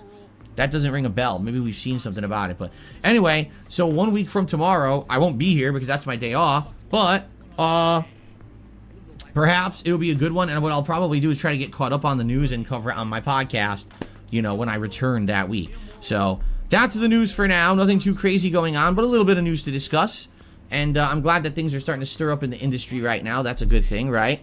And yeah, that is one other thing. Fed Rogers said, games like Hi-Fi Rush and Sea of Thieves are now expected to start releasing for PS5 and Switch later this year. We already talked about this a couple days ago with Hi-Fi Rush, that I guess Xbox fanboys are freaking out because they thought Hi-Fi Rush was forever going to be an only Xbox game because Tango Gameworks is owned by Microsoft. And same thing with Sea of Thieves. That's a game that for the longest time was Xbox exclusive, and now it's going to be cross-platform. And it's like, why would you want a game to only be on one platform forever? Like, I can understand exclusivity for a while because it helps your console, but why would you want to demand that the game's on there forever? That's just bad business, in my opinion. If you have a game that other people want to play and they don't have access to it, then make it cross-platform. I mean, yeah, maybe spend a little bit of time waiting. That way people who are on your native platform do get the advantage. But I mean, Sea of Thieves? Sea of Thieves has been out for how many years? 5? 6? I mean, Sea of Thieves came out so long ago that I used to have co-op players who I would play with, and we played it together. You know how long ago that was? That was insanely long ago.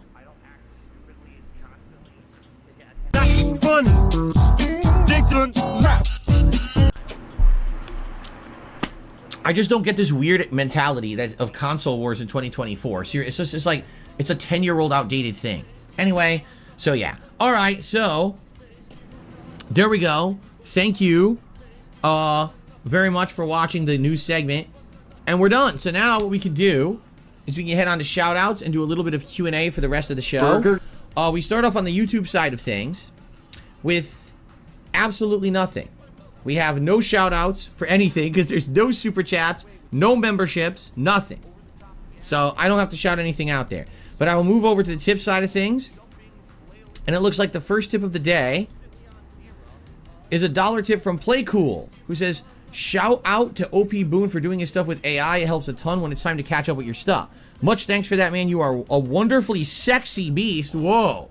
Whoa, whoa, whoa, you may be overstepping your bounds, and we may have to notify cancel culture that you're getting a little bit too friendly there with OP Boone. Watch it, play cool.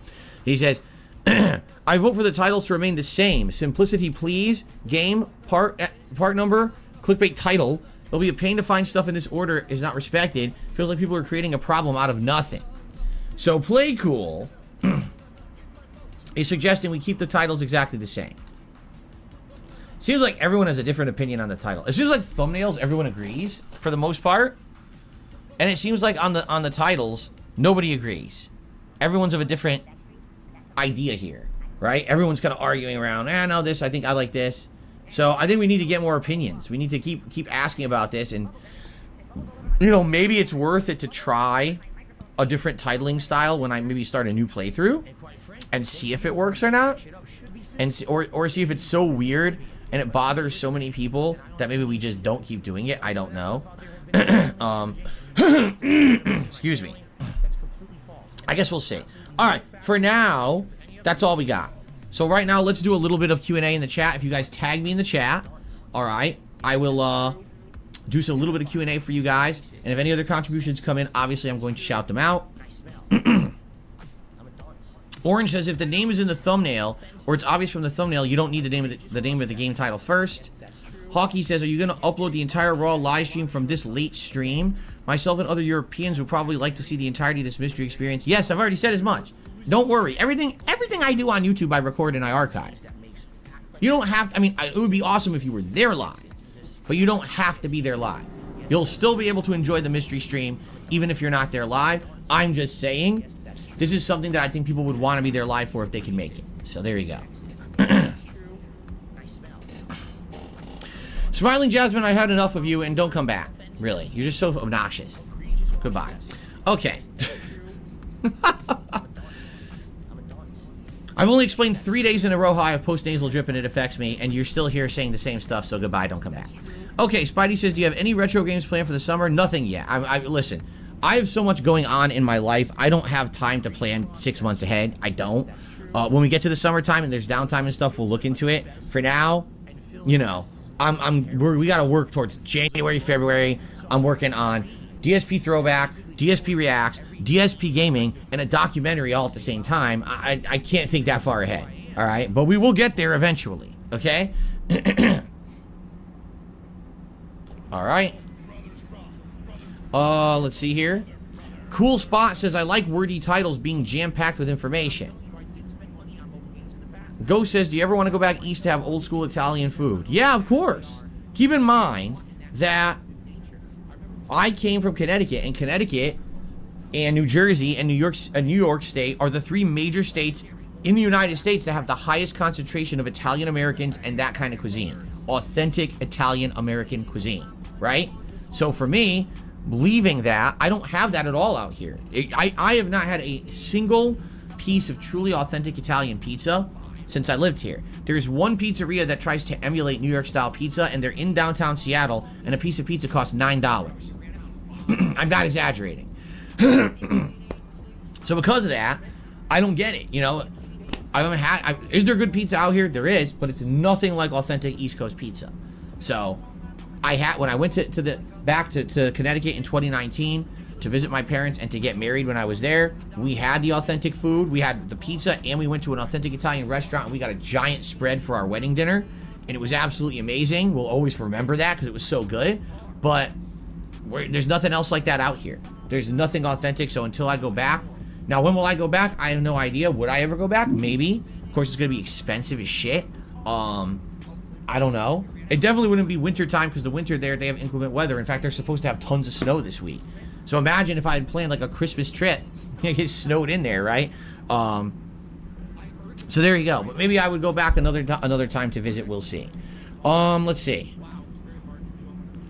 Playcool says, with Baldur's Gate 3, before the point of no return for Act 1 comes, be sure to do meaningful content with Lae'zel and the Mountain Pass. All right, we haven't even gotten to the Mountain Pass yet, so I don't think we have to worry about that too much. Battle Duck says, you convinced me. I will wake up at 4 a.m. to make it to your stream. Well, I wouldn't do that. I'd sleep and just check out the stream after.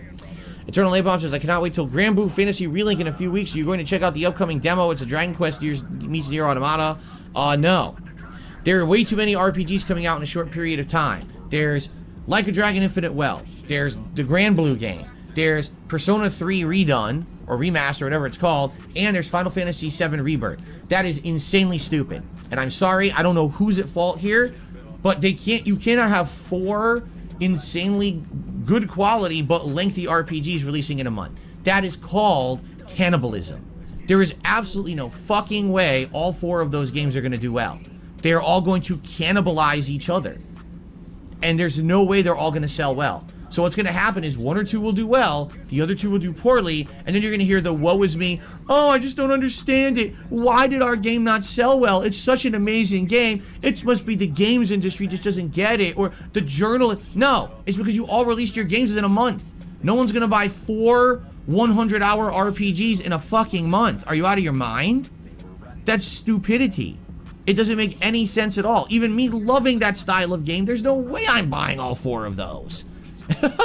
And the one of all of those 4 franchises, right? The one that I wouldn't buy the least chance would be Grand Blue, because obviously Final Fantasy VII is the biggest of those 4. I think we can all agree it's going to have the most hype around it. Like a Dragon, I absolutely love. I've played almost the entire franchise. My viewership wants it. And then even if I had to choose a third one, I've played all the Persona games, and this would be an amazing version of Persona 3, and now played like a modern Persona 5. Why would I pick Grand Blue? You know what I mean? They fucked up.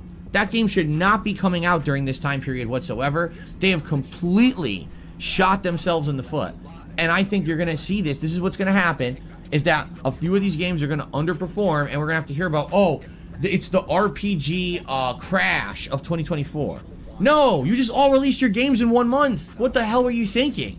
This is not a quick platformer game you can beat in 2 sessions. These are games that take insane amount of investment and time. You can't have 4 of those games at the same time. So, I think they fucked up. I'm being honest with you. I'm not saying the game's bad. I think they fucked up. These game developers need to look at the entire spectrum of games that are releasing and strategically time the releases. I'd say in the games industry, okay, it's maybe 70% about the quality of your game. Okay, I take that back. It's 50% about the quality of your game. Burger. 5 in a row. That's concerning. 25% is marketing and hype, and 25% of your success is timing. Because you can have a great game with a bunch of hype behind it, and if it releases at the wrong time, no one cares. Yo, Phil. Yeah. Shut the fuck up! So there you go.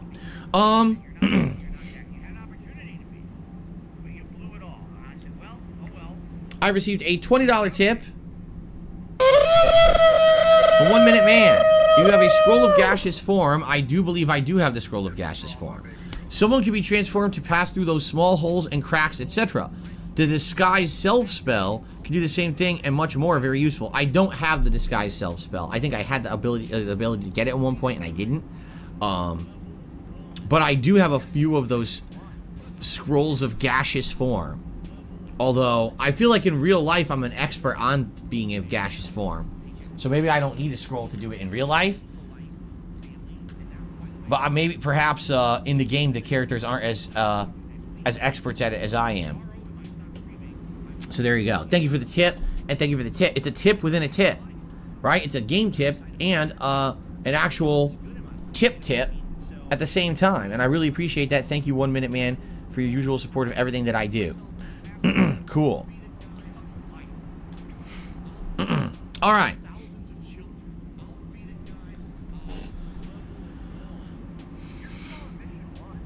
So, what else would you guys like to talk about today? We have a little bit of extra time here.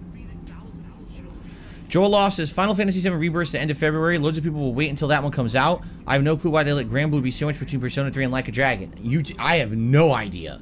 I mean, here's the truth. Like, I like RPGs. And if that was coming out, like, dead of summer and there's nothing else out, I'd probably try it. There's no way I'm trying it in the middle of those other RPGs. They're out of their mind. And especially they said Like a Dragon Infinite Wealth is the longest in the series. The game developers warned reviewers, if you're guys who crunch to finish these games and do your review, you're going to hurt yourself with our game. It's so long that you're going to end up trying to beat it in like 2 days, and it's impossible. You're going to need like a week to beat our game, so stop with that. They actually warned journalists. So now imagine trying to play Like a Dragon Oh, but I also need to play Grand Blue, but I also need to play Persona, and now, oh, look, Final Fantasy's out. You're never going to finish any games. You know what I mean? It's insanity, and it's the worst timing I've ever heard of for game releases. I don't know what's going on. Again, how can you not be aware of the entire community that you're part of, right? How could you just be completely... Imagine if me as a YouTuber, I had no idea that any other YouTubers even existed, right? Oh, what are you talking about? Other YouTubers? What? Huh? You know, right now, what are the things we're talking about? Improving thumbnails, improving titles. Why? Because people are saying other people do it better. So I'll take in your feedback and let's improve. What these game developers are doing is saying, we're making our own game. We don't want to hear about nobody else. Neener, neener, neener. What? When are they releasing? Oh, I don't know what you're talking about. All I know is our game releases then. Like, what do you do? No, you can't act like that. You need to know who you are in the climate, in the scheme of things. You need to be sure that what you're doing makes sense, or else you're gonna get eaten up. You're like a guppy in a river full of sharks. What are you thinking? Anyway, hold on. Abdullah says Resident Evil 0 on PC runs at 120 frames. Well, there you go. That's amazing. I think a lot of games on PC have unlocked frame rate, right? Fed Rogers says, acquired MatPat announcement during the late stream. Huh? Oh, you're saying that I bought out MatPat and he's going to exclusively be here on DSP Gaming for... How did you find out? How did you find out that MatPat is starting a whole new theory series here on DSP Gaming? Of course, it's my biggest acquisition ever, right?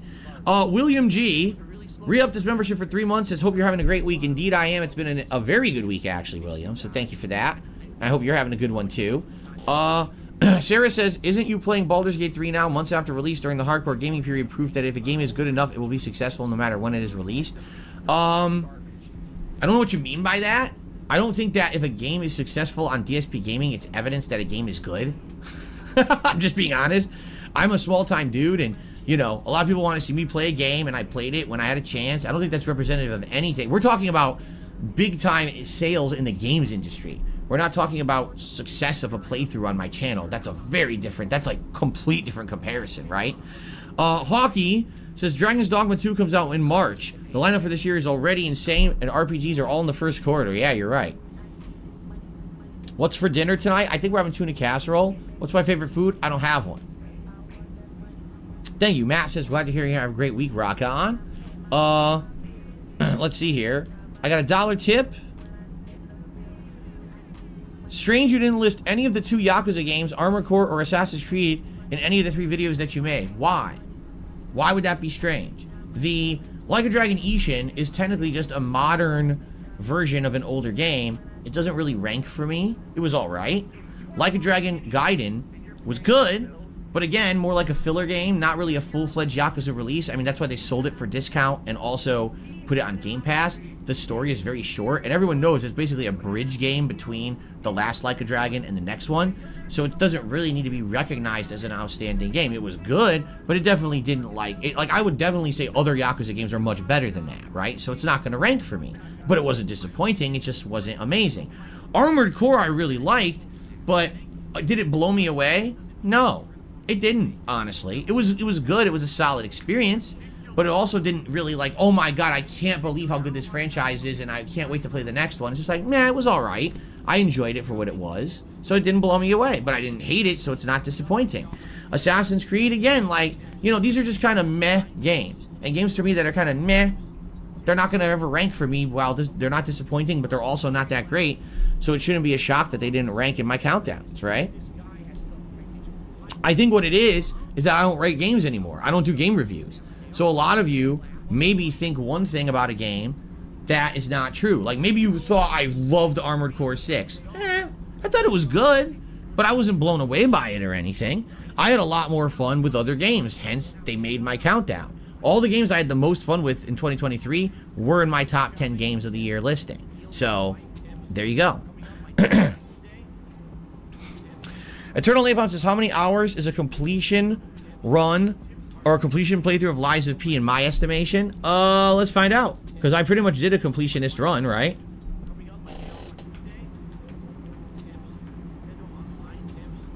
I did everything that was available in the game. So it was 22 parts. So 22 hours roughly. I think that's what people were saying on average. If you're really good at the game and you kind of steamroll it and don't have issue, you can beat it in like 15 hours. But 5 in a row, that's concerning. But if you're the average player, it'll be roughly around 20 to 25. And if you really suck at the game, it's probably longer, right?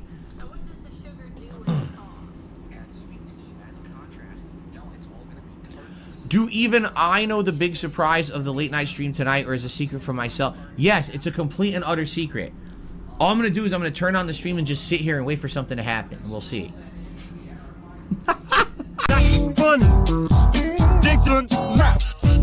Yes, absolutely. You've got it. You hit it on the head.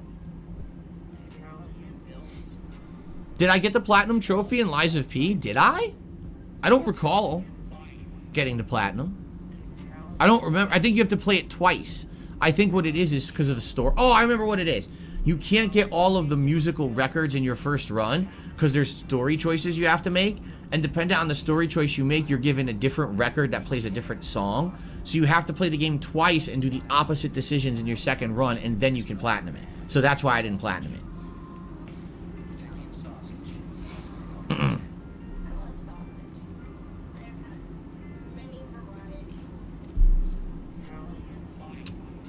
Would I play Lords of the Fallen sometime? Do you guys give two shits about Lords of the Fallen in 2024? I think that ship has sailed. And I think that ship has sunk. Much like the first game, Lords of the Fallen, no one really talked that much about the sequel after it came out, after that week. Lies of P, people are still talking about today and excited for the next one. And Lords of the Fallen, everyone's like, here we go again. Second time in a row, too. Second time in a fucking row with that game. I don't know what the extra and endgame content of Infinite Wealth is because it's not out yet. So I don't think that I should be answering a question if I'm interested in doing it. How would I know, right? Does my wife ever watch my videos or give ideas? Yes and yes. Sometimes she'll watch streams. Sometimes she won't. It depends. Like, for example, she doesn't like Baldur's Gate 3. So she wouldn't watch this stream. But when I was playing Like a Dragon Gaiden, she watched pretty much that whole playthrough. She loved that game and wanted to see me experience it. And sometimes she'll say if she liked the stream or not. I think every week she watches the React show to see the different variety. Now, she doesn't watch the whole thing, but she'll watch and comment if she saw something on it that she liked or something like that. Will I continue with Baldur's Gate 3 even after new stuff comes out? What we got to do is see what happens. Let's let the new games come out on the 26th, right? It's a little bit over 2 weeks away. Let's play them for about a week or so. Let's see. Maybe if you guys wanted, we could have Baldur's Gate 3 continue as night streams for a limited time, right? And then we make the judgment. What stays as a day stream? What stays as a night stream? You know, we have to figure that out together. But I always told you guys, new releases are going to take priority over Baldur's Gate 3. That I was going to give it a good amount of full time. And look, I've committed to that. We've now played Baldur's Gate 3 for almost a straight month. We're at 40 hours plus in. You know, you guys knew how long the game was, and you knew it was going to take months and months and months to finish it. So I lived up to my promises and commitments. Now, if it goes on hiatus for a while, I don't want people complaining. I told you the game's too fucking long for my format. I told you that up front, that there was no way that I was going to be able to be the full gameplay through as a mainstream throughout. There were going to be other games that were going to come out and take priority. So I don't want to hear complaints when I have done everything that I promised. Some people just have unrealistic expectations, I feel. Like, just because Baldur's Gate 3 is out, oh, I'm just going to drop my whole life for the next 6 months to fucking play it nonstop. No, I'm not. Okay? I received a $4.20 tip from Dan the Man. Thank you very much, Dan, for the tip. I appreciate that so much. It's good to have you here this morning, Dan. Gets us up to 26 so far, which is a great start for the day before we even booted the game. Thank you, thank you.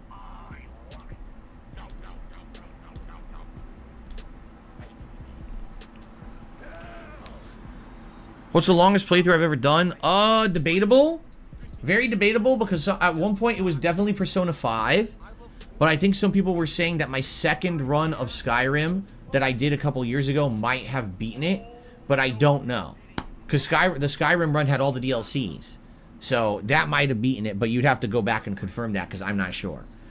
JDTV says he's going to start playing Sea of Stars and go for the platinum. Sounds good. It's a great game so far for me. Would Baldur's Gate 3 possibly move to night streams? I just said as much, 90s guy. I said I'm not sure what we're going to do. It may initially for the first week or two of the other new releases go to night streams, and then maybe it goes back to day streams and we alternate. I don't know. Here's what I found. People get disappointed when a game is always in one slot and it alternates because they can't attend both day and night streams. Like what I found is a lot of my audience can do day streams and a lot of my audience can do night, but there's very few people who can also do day and night alternating. So there's been game playthroughs that I say, okay, today's going to be a 3-hour stream, but then tomorrow it's going to be a 2-hour stream at night, and people are like, no, we can't be there for that because you keep changing the time of the stream. So it seems like once it's established as a certain time slot, you want to try to keep it that way, but there's exceptions, like Baldur's Gate 3 will have to move at some point. And the question is then, if we move Baldur's Gate 3 to a night stream, do I just keep it on night streams from then on, right? Right now, admittedly, Baldur's Gate 3 gets great engagement and great support every time I play it as a day stream. Is that going to change? If I make it a night stream and no one shows up and engages and supports, then the playthrough's dead. Because I told you, the reason that I'm enjoying Baldur's Gate 3 is the level of engagement we have during those streams. The interaction, you explaining the lore, the game mechanics, it's the only reason I like it. If I was playing it by myself or with an audience that wasn't engaging, I wouldn't care and I would stop playing it. So that's the thing. But I'm definitely not going to say, oh, Baldur's Gate 3 takes priority over every new release this year. It doesn't, okay? It doesn't. Other games are going to take that slot, so we have to figure this out, okay?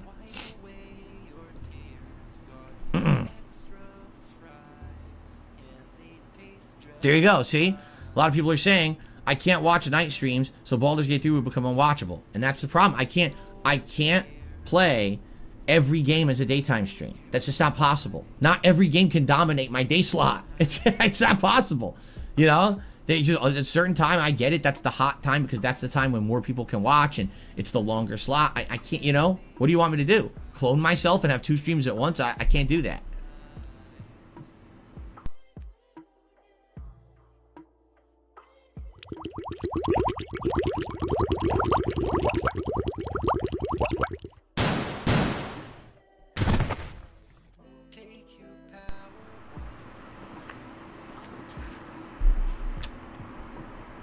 No, not a new sweater. This sweater is just as old as the others that I just wore recently. So probably almost 15 years old.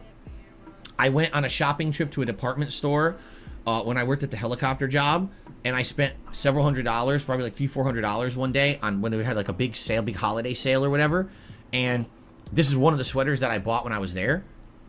And I've had it in a drawer for over a decade, not worn. And then recently you guys said, hey, stop wearing gaming shirts, mix up your wardrobe. I said, all right, I have all these clothes, so this is one of them. I know it looks new because it seriously has barely ever been worn. I probably wore it to work, you know, a bit. And then it sat, the entire YouTube career, it just sat in a drawer. I never used it. So now I get to dust off all the old clothes and wear them, which is nice because they're comfy and they look good. I agree with you. Carliga says, I prefer to watch Baldur's Gate 3 only once every 1 or 2 weeks as a day stream, then I watch it on demand as a night one. Neil says, thank you for kind words the other day. I think a retro show would be great. A lot of your audience would have memories from the early 2000s, 90s, or even the 80s. A retro show? What do you mean by that? Do you mean like me talking about the past or me playing games from the past? Or do you mean both? Because I'm not sure what you're talking about. You're probably referencing something that I talked about days ago and I don't recall in my head what you mean. Joel Law says the Outlast Trials releases on PC and consoles March 5th. A co-op game. You could try it solo. It's a game we consider playing. Being that it's Outlast, I have interest. But man, did Outlast 2 suck. Like Outlast 1, I genuinely really liked. I thought it was scary. I thought it was original. And then I played Outlast 2 and I was like, well, boy, did they lose their way. That game was awful. So I'm kind of like questionable skepticism about this new Outlast, especially because they made it like a co-op game, which I'm not interested in. So I'm doing a wait and see attitude on that one. It's a maybe.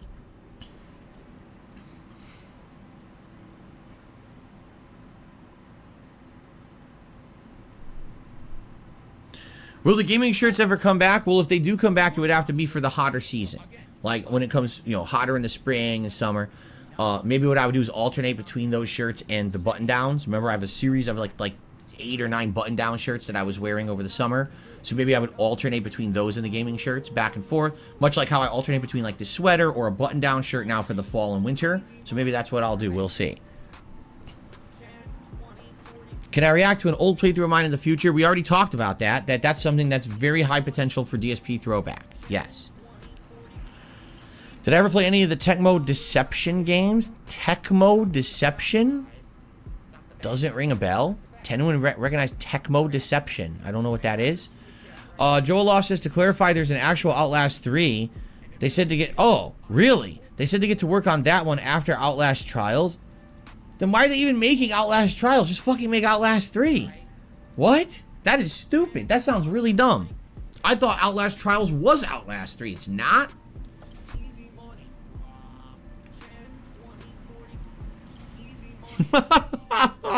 Why do they do this stupid things? Alright, anyway. Any last minute stuff, guys, before we adjourn for the day? That's really stupid. No wonder. Maybe I'm just gonna skip it entirely then. If it really is just designed around multiplayer shit, then I might just skip it entirely. It sounds to me what they're trying to do. They're trying to become one of the memeable games, right? All these co-op survival horror games. Oh, there's all the rage. So let's just make one just like that.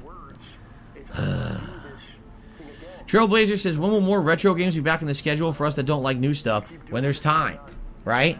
For now, we actually were playing a good variety of different games, but people wanted to see some of the missed games from 2023, and that's when I started Baldur's Gate 3, and that's when I started Sea of Stars, right? Resident Evil 0 is definitely a retro game, so you've got one in the schedule right now.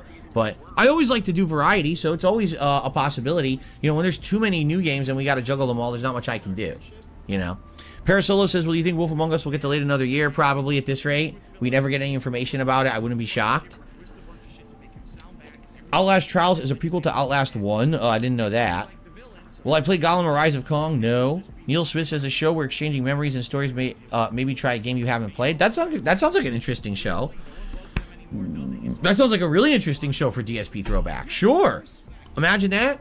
Maybe like once a month we do a special stream where we just reminisce about the past and, you know, maybe jump into a retro game or something like that from the Switch, you know, from Switch Online or something. Yeah, I would love that. That'd be right up my alley. Sure. Exactly. My Ruin says, chasing trends. Games take so long to develop. By the time that a game comes out, the trend is already dead. You're absolutely correct. That's what it sounds like is going on with Outlast Trials. Joel Loft, you're welcome. Joel Loft is just saying, I appreciate you replying to my questions. Always, man.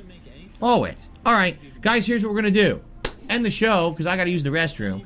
And then jump into Baldur's Gate 3. All right? So thank you all. What a great podcast we had today. Tons of topics once again covered. I hope that you guys enjoyed it. Remember, mystery stream tonight. So if you can make it, please do. I will not be here tomorrow. All right? I hope you enjoy a safe and fun Thursday. When I come back on Friday, I'm sure we'll all be talking about the mystery stream on Friday morning's podcast, plus, of course, stuff that happened on my day off, etc.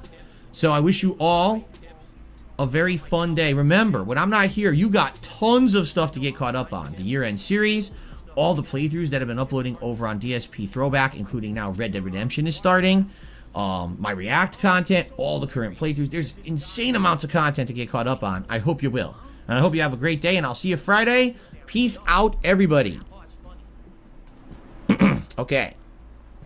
So let us get set up here for Baldur's Gate. And I need to take a few minutes break because, as they say, nature is calling. And if you disagree, or excuse me, if you ignore the call of the wild will bite you right in the derriere. And you don't want to get bit in the derriere, because then you can't sit down straight. And then you're like, kind of like, comfortable. Oh.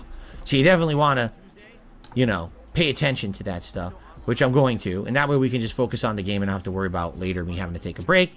All right, so, yes, I am going to play some music for you right now, because I need to use the restroom, but I'll be back in a few, and then we'll jump into Baldur's Gate, guys. Thank you so much. See you in a sec.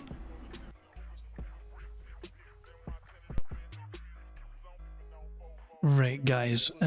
We have no speed up just so we can't just skip to Phil being back from, you know, going on his break or whatever. It's kind of weird. I kind of need to go. We're so close to a full house, but I kind of need to go.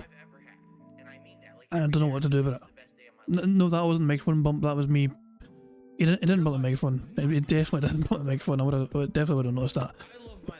It's like I'm. Jeez, hold on. We'll have orders on. We'll have orders on. Where are they? Jesus, man, there they are. But we're so close to a full house as well. I kind of need to like bail, but I feel bad with it.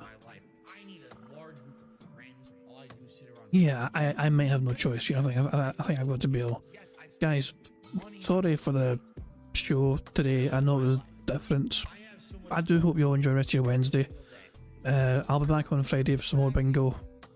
Those otters were synchronised. Sorry, but distracting, sorry. Guys, sorry, yeah, like, I'll be back on Friday. Have a good one, have a good Thursday, have a good Wednesday. Prophet, I hope your dad gets better. Seriously, pal, you know what I mean? Fingers crossed, you're rooting for you and your family. But yeah, I'll be back on Friday. So until then, guys, I'll end how I always end. Notorious PIG contributions. Very close to a bingo, very close to a full house. We'll try again on Friday, but guys, I've got to bounce.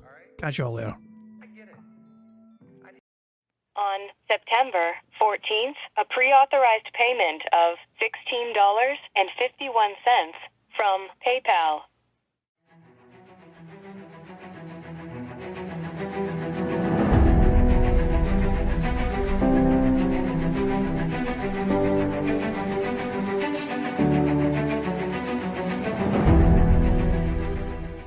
All right, Luna Mills has tipped me $1.30.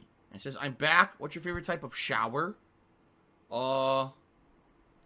When you're showered in money, when you go outside and all of a sudden greenbacks start falling from the sky and you raise your face up, you're like, oh, you start dancing, you go, oh, money, money, yeah, yeah.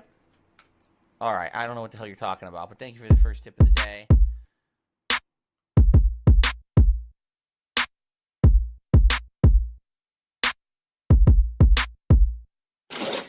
Money, money, yeah, yeah.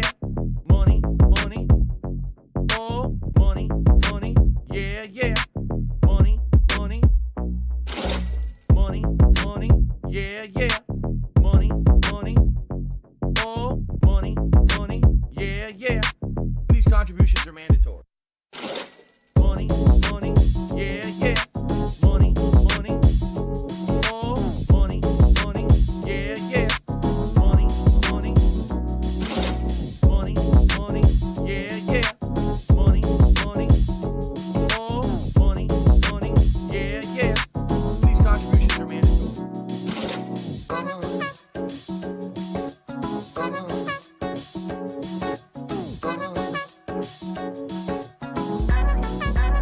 Show me the money.